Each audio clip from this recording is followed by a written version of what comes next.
Gentlemen. The historic file on Duffy's Cut takes us here to this particular spot.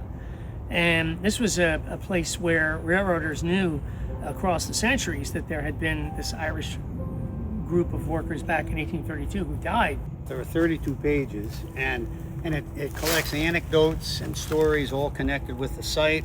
So it's like it's a resource that tells us not only of the story of what happened to the Irishmen here, but how they remembered it down the road.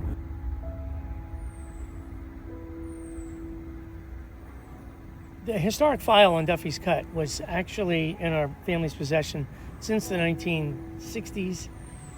Our grandfather, who was the executive assistant of the man who created it, Martin Clement, got it out of the archives of the Pennsylvania Railroad before everything there went up for auction.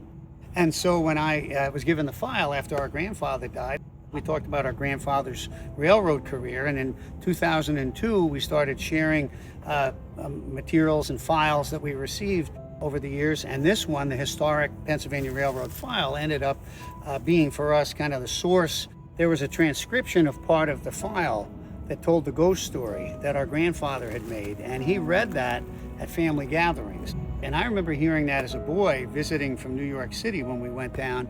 He called the family onto the front porch, and we heard this ghost story, and it was like, this is so darn cool, railroads and ghosts.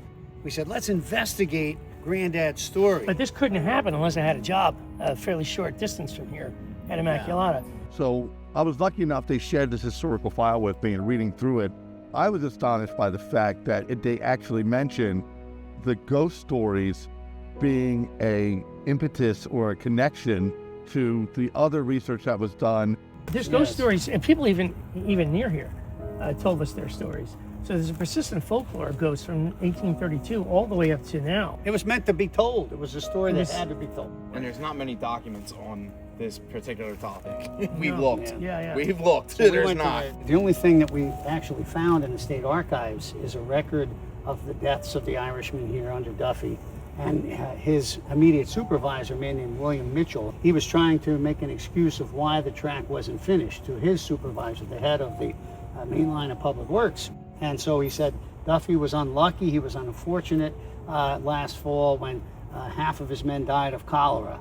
And of course, he didn't admit that they were murdered. Everywhere in the Delaware Valley, and probably in the entire country, there's history beneath our feet. And we don't know it's there until you investigate. It's just a crazy thing, though, that there's an echo through time with something like this.